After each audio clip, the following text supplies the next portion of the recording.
Buletin Didik 11 September bersama saya Midi Salih. Assalamualaikum dan salam hormat. Menteri Kanan Pendidikan Datuk Dr. Razi Jidin meneruskan sesi libat urus bagi membincangkan perkara berkaitan pengoperasian sekolah di Sarawak. Perbincangan itu diadakan dengan mendengar pandangan daripada guru besar dan pengetua sekolah di negeri itu.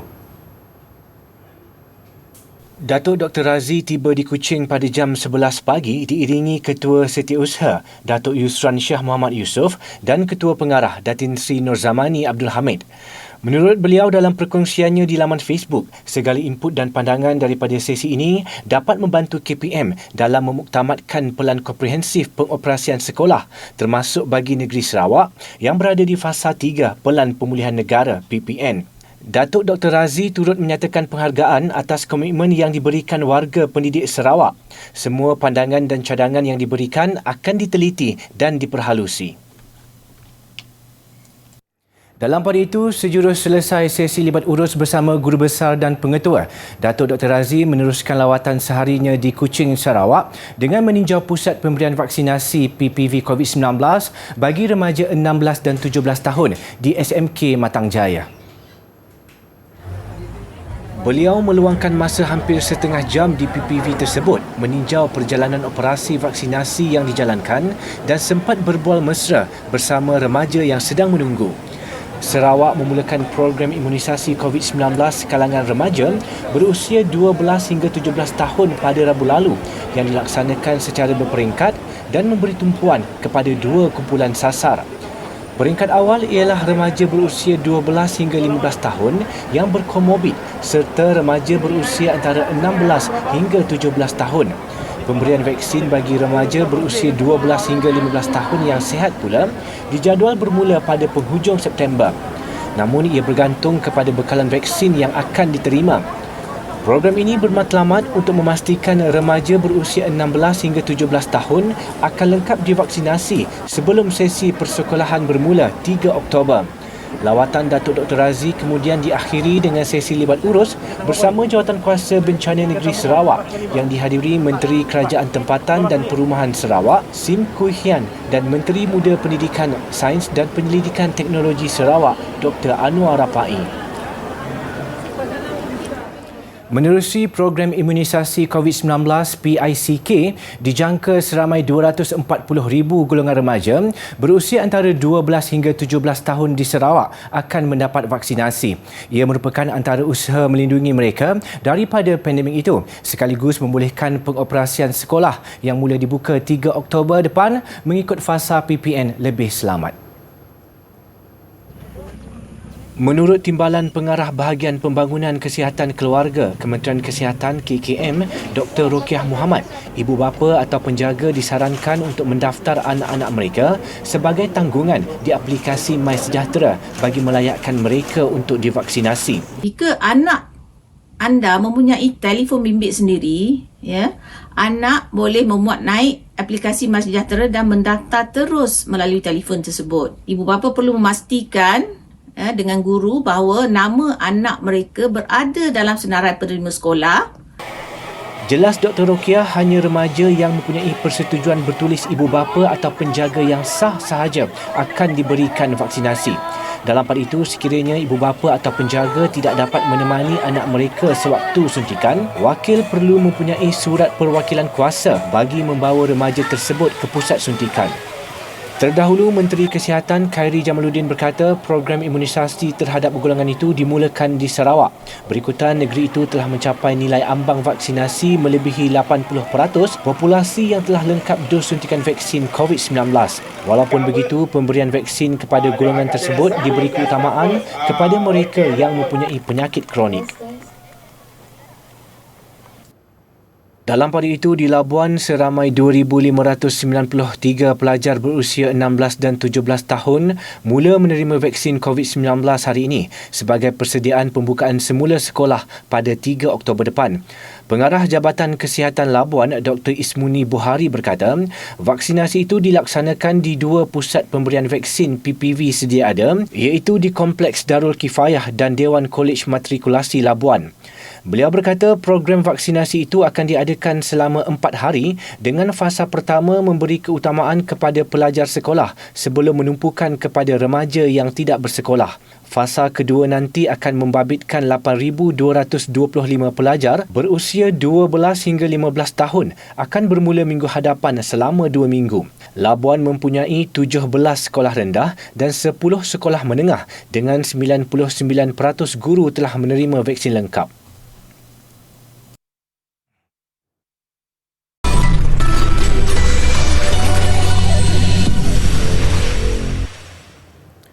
Bertemu kembali. Menteri Kesihatan Khairy Jamaluddin mengumumkan 130,000 remaja bawah 18 tahun di Pulau Pinang akan mula menerima vaksin COVID-19 hujung bulan ini. Remaja terbabit akan diminta hadir bersama ibu bapa bagi mendapatkan kebenaran waris untuk divaksinasi. Kita akan melaksanakan pemberian vaksin kepada golongan remaja. Kebanyakannya kita akan buat di sekolah-sekolah. Kita akan guna sekolah mereka dan murid-murid akan dipanggil mengikut keutamaan yang telah pun kita kenal pasti. Tambah Khairy, program vaksinasi kepada remaja di negeri lain katanya pengumuman akan dibuat pada minggu depan. KKM yakin jumlah populasi 12 hingga 17 tahun iaitu kira-kira 3 juta orang dapat selesai divaksinasi menjelang pembukaan sesi persekolahan pada tahun depan. Suntikan vaksin COVID-19 terhadap remaja boleh diperluas ke negeri lain sebaik imuniti kelompok dalam kalangan penduduk dewasa telah dicapai. Menurut Menteri Sains, Teknologi dan Inovasi MOSTI, Datuk Seri Dr. Adham Baba, suntikan kepada remaja dibolehkan di negeri tertentu selain Sarawak sekiranya ada keperluan. Pendirian kita di JKJAV ialah suntikan vaksin kepada remaja. Kita selesaikan program PIK dulu, PICK, iaitu program imunisasi COVID-19 kebangsaan, di mana kita perlu capai herd immunity di kalangan penduduk-penduduk dewasa ya. Tetapi ada negeri-negeri yang tertentu yang boleh kita percepatkan kerana ada keperluan. Okay. Ada kekangan kalau remaja ni? Ada kekangan tertentu Datuk Seri? Kita setakat ini menggunakan satu vaksin saja, iaitu vaksin Pfizer untuk remaja ketika ini yang mana kita dapat semua data-data klinikal yang dikatakan selamat, berkesan dan juga berkualiti. Walaupun kita tumpukan kepada remaja yang berumur 17 tahun, 16 tahun dan juga remaja yang ada komorbid. Ditanya mengenai suntikan dos ketiga vaksin penggalak, Datuk Seri Dr. Adham berkata beliau bersama-sama Menteri Kesihatan Khairy Jamaluddin yang bertindak sebagai pengerusi bersama JKJAV akan membuat keputusan mengenai perkara itu. Mengulas mengenai pembangunan vaksin sendiri, jelas beliau pihaknya sedang menyediakan pelan hala tuju dan mengumpul saintis di dalam dan luar negara bagi tujuan itu.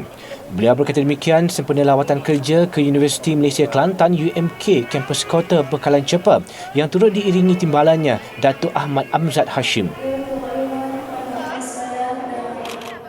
Pelajar berusia 11 tahun Mariam Muzamir merangkul anugerah antarabangsa di International Invention Innovation Competition ICANN 2021 di Toronto, Kanada.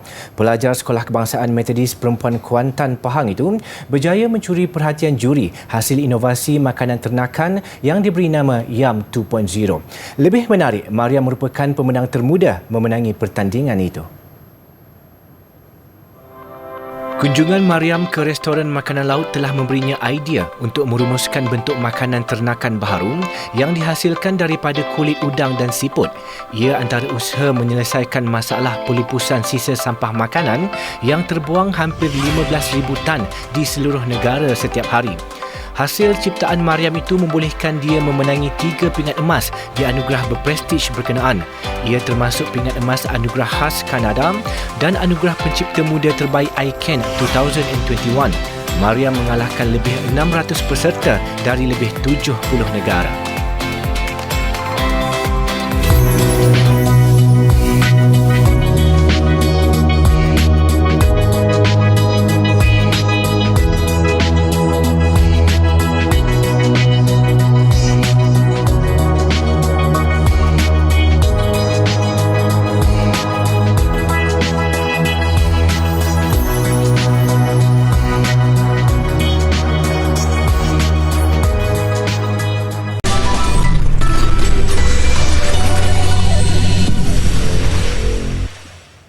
Hampir semua bandaraya di negara ini mempunyai sungai dan sering dikaitkan dengan masalah pencemaran. Bagaimanapun, Sungai Kuantan yang mengalir di tengah ibu negeri Pahang agak unik. Ini kerana kualiti air masih terpelihara sehingga kekal menjadi lubuk sepit biru atau udang galah. Meskipun mengalir di tengah bandaraya yang pesat membangun, Sungai Kuantan kekal menjadi habitat pelbagai spesies hidupan air termasuk udang galah. Justru tidak hairan ketika air pasang, sungai ini menjadi tumpuan kaki pancing. Keadaan itu membolehkan populasi udang galah kekal subur sekaligus menjadi punca rezeki kepada penduduk setempat. Bagi nelayan pantai, Syamsuddin Ishak dari Kampung Anak Air Kuantan, kaedah tradisi merawai sepit biru menjadi pilihannya. Dia berpengalaman dalam merawai sejak berusia 20 tahun, sekitar tahun 70-an, dan lubuk udang galah jelasnya masih kekal sehingga kini.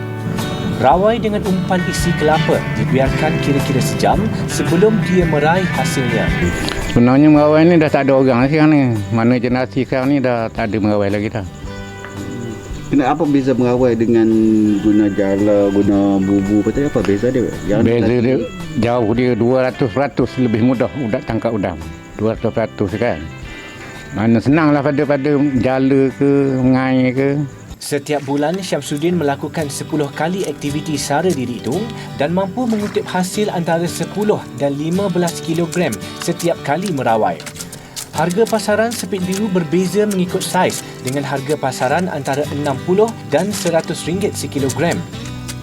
Begitupun pembangunan pesat perlu sentiasa mengambil kira keseimbangan dan kelestarian alam sekitar bagi memastikan sumber istimewa tidak pupus akibat risiko pencemaran. Permainan mudah alih Battle Royale PUBG Mobile menguasai carta pendapatan permainan mudah alih dunia pada Ogos 2021, iaitu memperoleh pendapatan $270 juta atau bersamaan 1.12 bilion ringgit. Ini adalah bulan kedua berturut-turut PUBG Mobile berada di puncak carta selepas menjana $299 juta atau 1.24 bilion ringgit pada Julai lalu. Perbelanjaan pemain dalam industri permainan mudah alih meningkat 8.6% tahun ke tahun pada bulan Ogos 2021. Ia selepas catatan perolehan sebanyak $7.7 bilion atau 31.9 bilion ringgit daripada App Store dan Google Play Store. Laporan terbaru laman web penganalisis data Sensor Tower itu juga menyaksikan satu lagi permainan Battle Royale popular Free Fire oleh Garena muncul permainan mudah alih terlaris di Google Play Store. Kejayaan bulan Ogos ini telah melonjakkan Free Fire ke tempat ke-6 dalam senarai keseluruhan. Amerika Syarikat menyumbang 28% daripada keseluruhan pendapatan dengan kira-kira $2.1 bilion. Jepun pula menduduki tempat kedua dengan pendapatan 20.8%, diikuti China 17.5%.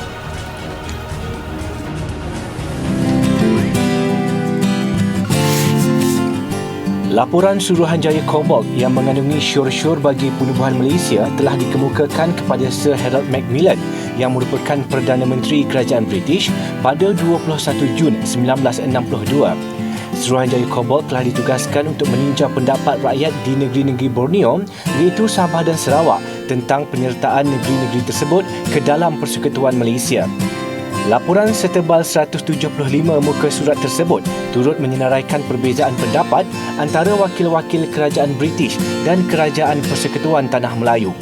Ia termasuk perkara-perkara bersifat umum iaitu agama rasmi, bahasa kebangsaan dan bahasa rasmi yang seterusnya dibincangkan oleh sebuah jawatankuasa khas yang dipengerusikan oleh Allahyarham Tunku Abdul Rahman Putra Al-Haj.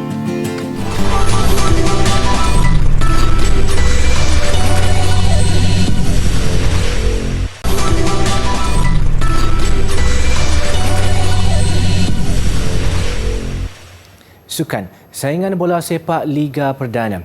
Gelaran juara Liga nampaknya terus terbuka dengan kekalahan Sarawak United FC di tangan Negeri Sembilan FC semalam. Selain dua pasukan itu turut berpeluang memburu kejuaraan, Terengganu FC 2 yang masih memiliki dua perlawanan dalam tangan. Berbaki satu perlawanan, kemenangan ke atas Sarawak United FC di Stadium Bola Sepak Kuala Lumpur Cerah semalam menyaksikan Negeri Sembilan merampas kedudukan tangga teratas dengan kelebihan satu mata. Manakala Terengganu FC 2 melonjak ke tangga ketiga selepas menudukkan Selangor FC 2. Seperti diduga, aksi Sarawak United FC menentang Negeri Sembilan FC berlangsung rancak tanpa jaringan pada babak pertama.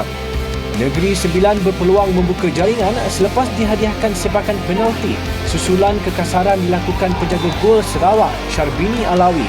Syarbini dilayangkan kad merah namun Francis Kon gagal menyempurnakan sepakan. Ketika perlawanan bagaikan berkesudahan tanpa jaringan, Kon menebus kesilapannya apabila menanduk masuk gol kemenangan Negeri Sembilan pada minit-minit akhir permainan. Begitupun tindakan Kon membuka baju meraikan jaringan mengundang padah apabila dia diarah keluar padang. Sementara itu, aksi tegang perlawanan Sarawak United FC menentang Negeri Sembilan FC berlarutan sejurus selepas pengadil meniupkan whistle penamat. Kemuncak kepada situasi tegang ini terjadi apabila pemain Sarawak United mendakwa ada kekasaran berlaku ketika Francis Kon menjadikan gol tunggal kemenangan Negeri Sembilan pada masa kecederaan. Pemain Sarawak United dilihat meluru ke arah pengadil Muhammad Kamil Zakaria Ismail sebaik sahaja dia menamatkan permainan. Beberapa pegawai pasukan turut terbabit dalam insiden itu. Insiden penalti itu mungkin sudah bermula dia punya keadaan, situasi yang tegang. So lepas tu berlanjutan sehingga kita menjaringkan gol dan juga selepas kita dapat kad merah. So saya rasa selepas insiden penalti itu, turning point dalam perlawanan ini, permainan bertambah tegang. Pihak pengurusan Sarawak United dilaporkan akan membuat aduan rasmi kepada FAM dan MFL susulan insiden berkenaan. Kita accept lah dua-dua tim pun tengah cuba menang. Yes, tapi you kena penalti, lepas tu you macam yang sepatutnya foul you lepas. Right. Apa daripada tindakan? Maksimum kena suspend ya, tapi result kita tak boleh tukar. So this is important lah. Untuk saya important bila game-game macam ni kena ada pengalaman. Dan only you tahu macam mana nak organize game tu.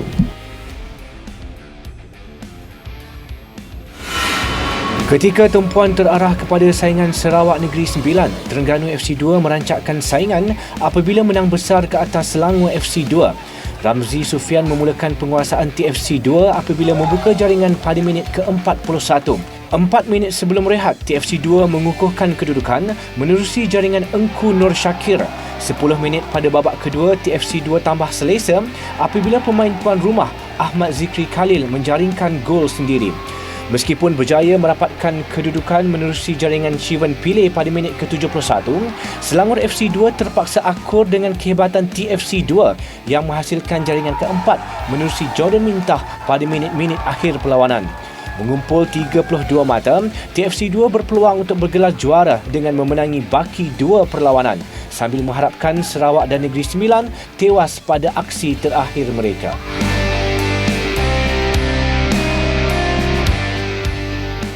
Visual drone merentasi pergunungan di Norway mengakhiri buletin didik malam ini. Saya Midi Saleh, salam hormat dan Assalamualaikum. InsyaAllah kita jumpa lagi.